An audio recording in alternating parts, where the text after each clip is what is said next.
Hi, I'm Alan from Newlands Nursery, and I wanted to make a video about some of the common problems we get with plants. And this one's going to be about one common problem we get with plants, and it is the most common by a long way. We used to record a podcast on a regular basis. We've just got so busy we can't do that. We hope to get back to it at some point. But this one came up so much from professional growers to people who have never grown before, and it's watering. And in particular, it's overwatering. The most common issue we ever get with a plant is overwatering. And the biggest problem with it is a nightmare to teach. To this day, our nursery is now 70 years old. Still, it is only members of the family who do the watering, because actually, believe it or not, you get that right, you've cracked 99% of all the problems you get with plants. And overwatering, we all think we're being super nice, so we just carry on watering them. We like plants to look nice and wet, and that actually can cause more problems than underwatering. And of course, all plants are different. So let's take this Achillea, for example.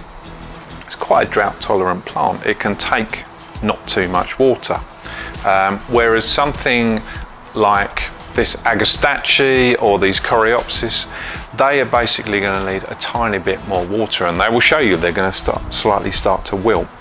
But people get super scared of plants wilting.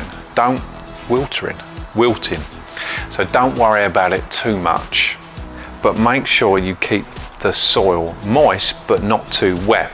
And when it's in a pot, it's no problem at all, because you've got so much control over it. When it's in the garden, obviously you've got less control. You have to think about your soil conditions and something like that.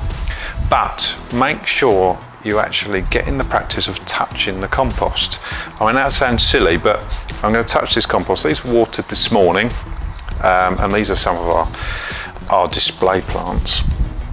So I'm touching it, and when you push down on the compost, there's no loads of water rising up. It's moist but not too wet.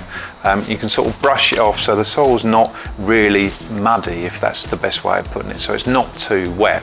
And that is because we've got drainage in the bottom. So people will often overwater because they forgot to put drainage in there. They keep on watering and the plant's just not using it up and it sits wet, and because it's reasonably well drained compost in there.